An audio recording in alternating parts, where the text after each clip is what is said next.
Welcome back to, yet again, another episode of The Natty Teacher. I'm, of course, your host. Who else but The Natty Teacher? And I am feeling good. Got a ton of sleep. I had my alarm set for like 8:30. Ended up getting up at like 9:50. I just slept. I stayed up not super late, but kind of late last night. A little after midnight. And for me being 30, I'll tell you what, y'all. For you youngins out there who are watching this, once you hit like 30 and above, I'll tell you what, 10 o'clock, 11 o'clock, it don't look the same as it used to when you were 18. When I was 18, 10 o'clock, it was like, I could easily stay up. Zero caffeine needed, stay up for another 4 or 5 hours.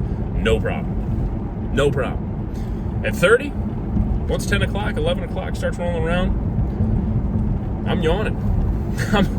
I can feel the body start to go into auto snooze, you know what I mean? But anyways, the joys of aging, yeah. But today, love this workout. This is a fun one. We got our pull B session, very much so tailored towards the lats. Again, you got to remember, guys, the way my split is set up, kind of before I jump ahead of myself here. Push, pull, rest, shoulders, arms, legs, rest. Push, pull, shoulders, arms, legs, rest, rest. So 2 on, 1 off, 2 on, 1 off, 4 on, 2 off. Those 4 that are on, none of those 4 sessions, maybe minus hamstrings and glutes, are going to like systemically destroy my central nervous system. You know what I mean? Like those first couple sessions in my week where I have those 2 days on, 1 day off, and I could rotate like that, do 2 days on, 1 day off, 2 days on, 1 day off, and just continue to do that would be completely fine, most likely. I've just found that this is the split that I came up with the help of ChatGPT a little while ago now, and a month, 2 months ago, I don't know exactly what it's been now, month and a half, maybe almost 2 months, I don't know, something like that. Yeah, probably about a month and a half. Anyways, doesn't matter. I have found that this one does not seem to give me any kind of issue when it comes to recovery. My numbers in the gym, which again, I know aren't always the most important thing, but they are to an extent. Not the most important thing, but still very important to like keep track of and log. That's why I logbook everything. But like everything in the gym, like performance-wise is going up, strength is going up, endurance seems to be going up at the same time as well. Everything seems to be moving in the right direction. It is moving in the right direction. I can feel my body filling out in the right spots, just like, muscular-wise. I can see it in my arms and on my shoulders just from having those shoulders and arms days. I know that's made a big, big difference for sure. But again, you have to find that balance too, to the point where if you're training 4 days in a row, like you got to be cognizant of the fact that you're training 4 days in a row. If you're again 16, 17, 18 years old, you're in your first year or so, or a couple of years of training, or maybe it's your first week of training, you can feel like you can go forever. You know what I mean? You go to the gym, you smash bench press, 2 days later, it's like I can smash bench press again. 2 days later, I can smash bench press again, just continue to get stronger and stronger. But once you hit that training for 5 years, 7 years, 10 years, I'm at 12 years now, which again isn't crazy, but it's still, a couple years over a decade of training consistently every week. It does add up.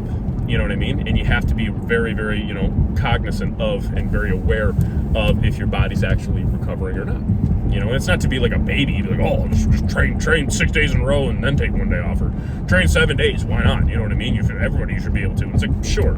Like if you have such a low volume approach for your program, you absolutely could train pretty much every day. Absolutely. And probably never have to deload. But that's just not my approach. I don't mind deloading every 6, 8 plus weeks. You know what I mean? I like having rest days. They feel good on my body. They allow my body to rest, and then I come back stronger in my sessions, and I feel like I can make more progress faster when my body is properly rested. You know what I mean? It's just, again, I feel like people, there's like those arguments and I've seen a multitude of these videos where like, if you have your program structured correctly, you should never have to deload. And I don't disagree at all.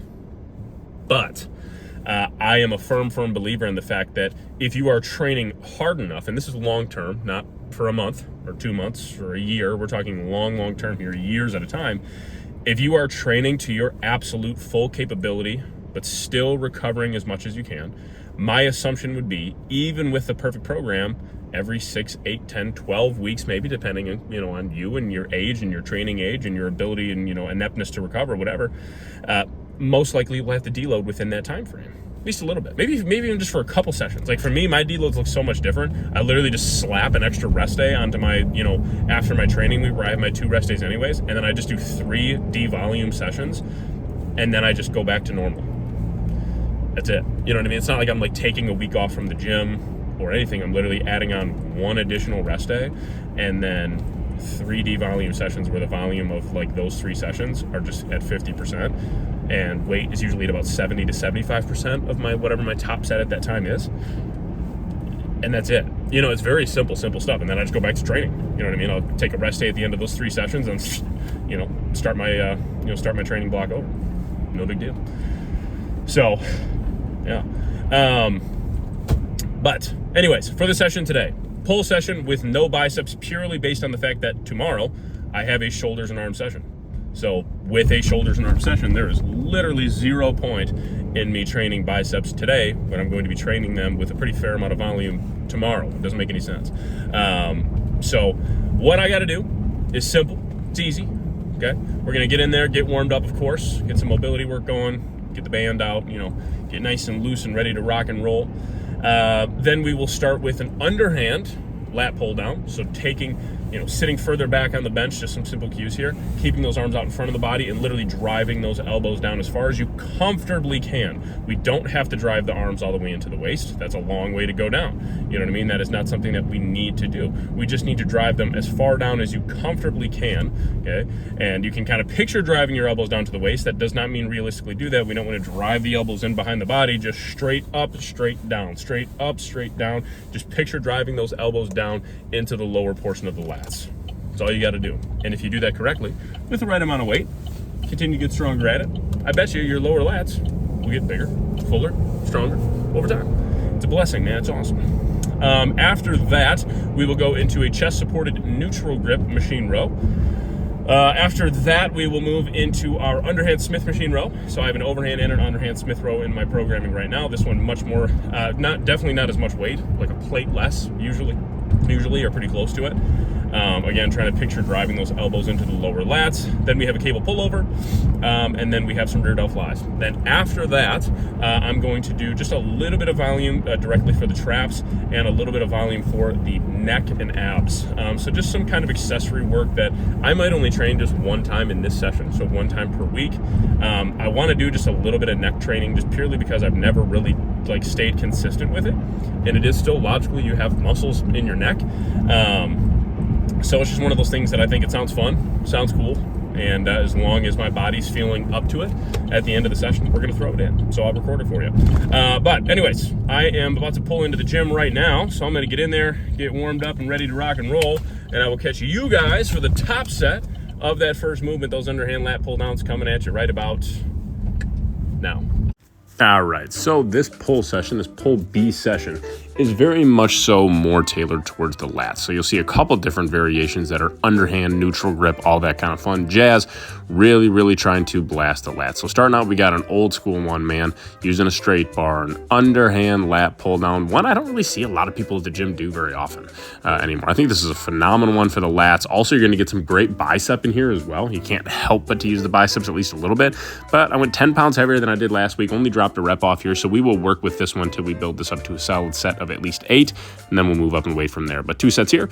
Then we have a chest-supported neutral grip machine row, maxing out the machine here for a top set of 8. Felt super strong and smooth, so I was super happy with that. Then we did a back off set where I was able to add 5 pounds as well, because I added 5 pounds to my top set from last week, rep matched, felt smooth, and then we added 5 pounds to the back off set and actually added a rep as well. Just felt super locked in today, man. Super locked, felt super strong, and again, this is great for the lats and that mid upper back as well. You can see at that end range here, so like right about here, you see all that upper back working and all that. So then another underhand movement here, old school one, underhand Smith machine or underhand barbell row, whatever one you would prefer. I just like this because it's one straight bar path. So you can see we got 2 plates and a 10 on here. Rep this out for a real smooth set of 10, making sure that we're leaning and bent over the weight, at least a pretty decent amount, bringing the weight all the way down below the knee here, getting a nice stretch in the back and driving those elbows back through the lats. This felt super smooth. Did 2 sets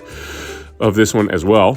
Then we have a wide grip straight bar cable pull through. Again, very much so tailored towards the lats. Again, I see a lot of people really, I feel like, overcomplicate this one. Easiest cue for you, in my opinion, is get your hands up on a straight bar or easy bar or whatever you feel comfortable with and then just step back until you feel that tension in your lats at its peak. That's most likely where you want to stand. So for me, just a couple steps back.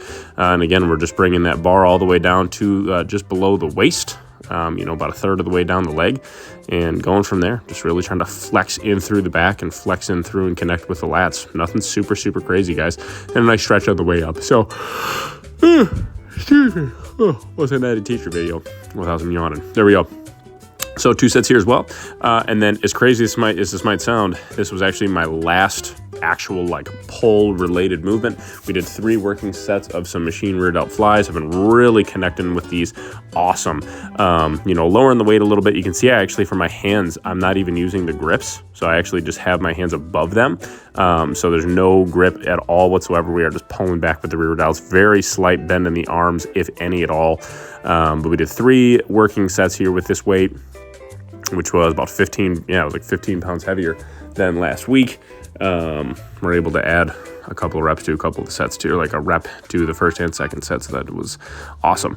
But yeah, felt super strong. All right. Pull B session in the books. That was maybe one of the best pull workouts I've ever had in my entire life. Wow, man, absolutely phenomenal stuff. Felt unbelievably strong today. And I know exactly why, I'm gonna be honest with you. It's a simple reason. 3 words, maybe 2 if you consider them hyphenated, the first 2, I don't know. Off-plan meal, 3, there you go, okay? Last night, my wife and I, again, I don't ever do anything super crazy with my off-plan meals. I usually have 1 per week in the off-season. We did chicken mac and cheese, but with a twist. So we did just my regular shredded chicken that I have every day. So I had my normal amount of that. Then we did these sourdough pasta noodles. So again, much easier on the gut, much easier to digest, to break down, all that kind of fun jazz. And then some dairy-free shredded cheese, like mixed in, and she seasoned it with, a variety of different seasonings, like mixed it all in. Except I did my chicken and mac and cheese like separate, like I weighed out my chicken and also the mac and cheese, then had a few extra bites. Not gonna lie to you. But I had that with like my veggies and pineapple, a couple apple slices, and then I had like 3 of these smaller little banana chocolate chip, dairy-free, gluten-free muffins, and like 3 squares of this dark chocolate. So again, not a light meal by any means, pretty calorically dense, but not like this overly greasy, nasty, heavy, bad meal either. There are so many alternatives to the foods that you guys really like that can be much easier to digest. Like, for example, you want a Big Mac, just make your own. You know what I mean? Get some lean ground beef, get some good sourdough bread, or some sort of like healthier bun or something like that, something that doesn't have a bunch of fillers and BS in it. Throw some veggies on there, you know what I mean? Make some homemade mac sauce, whatever. Like, it might take a little extra time, sure, but how you're gonna feel the next day compared to going and grabbing a couple of Big Macs and fries from McDonald's and washing it down with a Coke or something like that, or a Sprite, even though they are delicious, it's just gonna feel a lot better on your system, at least the majority of the time. So it is worth that extra time to put in. A lot of times it's even tastier too, when you really put some effort into a nice home-cooked meal like that. But anyways, I'm yapping about my food. But yeah, it was delicious, man. It was absolutely delicious. Felt awesome, digested well. Doesn't hurt that I also got like 9 hours of sleep too. That definitely, and that is not a common number for me. Usually 7 to 8 is great. 8, I usually during the week don't even get 8. Usually if I'm getting 7 hours every night, I'm happy with that. So being able to get like 9+ hours of sleep was nice, no doubt. Or right around 9, I don't know, 8.5, 9, something like that. It was really nice. But yeah, just everything just felt good, felt mobile. Again, guys, I'm telling you, it has been a game changer for me, that mobility work that I've been doing every morning, because I still did like my mobility work and cardio this morning, ate a couple of meals, before. Again, I follow the 2 and 2 rule. I have found that my peak performance, I mean, if I go above that, it's fine too, but like as a minimum for solid, progressing performance in the gym, I have found that 2 meals and 2 liters of water. If I can get 2 meals in and 2 liters of water with, maybe and 2 grams of salt as well, 2, 2, 2.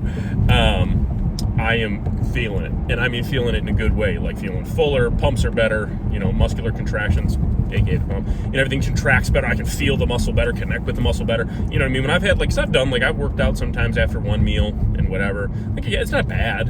You know, it's not terrible, especially depending on what that meal is. But I just don't feel it the same. You know what I mean? I just feel like my body isn't, like, properly fueled yet. But then when I get, you know, that second meal in, you know, get those, you know, get hydrated, all that. It's been awesome. I will tell you this as well, just a little, just again, stuff that's, if you do it for one day, you probably won't notice anything, but if you do it for a week, a month, a couple months at a time, for me, it's been a couple weeks. Another thing that's been a big game changer for me, I feel like I'm just stacking W's on top of each other right now, feeling ultra motivated, feeling awesome. Another big thing for me has been my first 2 liters of water. I have a serving of, it's called Hydra Surge, which is Jack Factory's electrolytes, and a serving of essential amino acids mixed in. So not only does it taste good, because it's just not plain, you know, I like plain water. I really don't mind it, honestly. But it tastes nice, which is cool. It's a nice combo. I get the lemonade flavor, and then now I have, like, fruit punch, essential amino acids. I've tried it like that, and it's like a fruit punch lemonade. It's delicious. It's like I could sit there and just chug it. You know what I mean? I gotta kind of almost slow down sometimes. I'm like, all right, I gotta make this last a little longer, because it's really good. But that has been huge as well. You know what I mean? Because again, the more hydrated guys, this is a simple fact, the more water, without overdoing it, that your body has in it before you train, especially while you're training, all that kind of stuff, the better. It is just going to, whether you're in prep, whether you're in the off season, it's just going to enhance your performance. Your body relies and survives and thrives off of water. And obviously nutrients from food as well, but, you know, we would die if we didn't have any water. So being nice and hydrated and, you know, feeling good, it's a big thing. Anyways, so yeah, great stuff, guys. Like I said, just felt very much like I could connect with the muscle, felt very strong, pumps were good, and I know I already said all that, but everything just clicked. It was just one of those sessions where everything just clicked in the best ways possible. Just felt awesome, no doubt about it. So, and again, having that extra fuel last night and a bunch of sleep definitely didn't hurt either. So anyway, so I'm going to go home. I already have my post-workout meal with me, my blended meal. So I have 2 more meals this evening. I do got to make a little bit of food. Got to make some rice, got to make some beef. Do all that kind of stuff. Make my breakfast. I've said it before in videos in, like, the Wade Pass, I'm pretty sure at least. I'm a huge advocate for making breakfast the night before. Like, for me, especially for somebody who is, like, you got to move in the morning. Like, I don't want to spend, even though it's maybe 15 minutes, like, I'd rather sleep an extra 15 minutes, which could translate into, I mean, you do that over the course of a week, that's about 105 minutes, you know, an hour and 45 more minutes of sleep, you know what I mean, per week.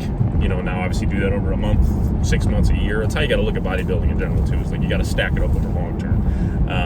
That's where it really counts.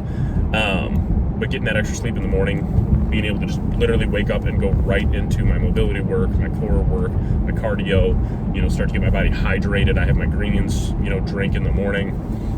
You know, it's just nice to be able to, like, get up and just jump right into my routine. And then all I got to do once I hop off the bike, throw my food in the microwave, boom, I'm good to go. You know what I mean? I don't got to make anything, don't got to heat anything up, don't got to sit there and wait for something to cool down. You don't got to throw anything on the pan. Like, what? It's just, it's there. So I'm a big advocate. And yes, you can reheat eggs. It's not bad at all. I've done it for a very, very, very long time. So do not be afraid to make some eggs. Make sure you let them cool a little bit, and then you can throw them right in the microwave, and that's totally okay. Yeah. Anyways, just a little life tip there for you. But again, I'm gonna go home, chill, try to relax as much as I can tonight.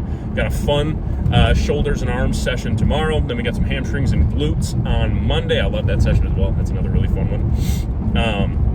So we got that on Monday, and then Tuesday and Wednesday off, because that'll be the end of my 4-day stretch of training. So we'll rest Tuesday and Wednesday, and then be back at it Thursday and Friday with the rest day Saturday next week. And so a week from today. Yeah, gotta love that. I love rest day Saturdays. That's fun. You know what I mean? It's just it's nice to be able to just, like, have a Saturday morning, just be able to chill at home with the family. You know, it's nice. Yeah, it's nice. anyways, so if you have not already, make sure you hit that subscribe button. Guys, means a lot to me, means a lot to the continued growth of the channel. So thank y'all so much for tuning in and for watching. If you got any comments, questions, feedback, anything like that for me, make sure you drop those down in the comments section below. When I see them, I absolutely will respond to them. And yeah, so again, if you liked the video, make sure you drop it a like. If you really liked it, maybe even give it a share. That'd be sweet. And for the comment thing, because I missed it because I was trying to focus on my driving there. But if you got any comments, drop them in the comment section below. There you go. Again, when I see them, I'll respond to them. So anyways, hey, most importantly, above everything, guys, God bless. And from myself, the Natty teacher, and the entire Natty family, this episode of Road to Natty Pro, one of many more to come, is out. I will catch y'all on the next one.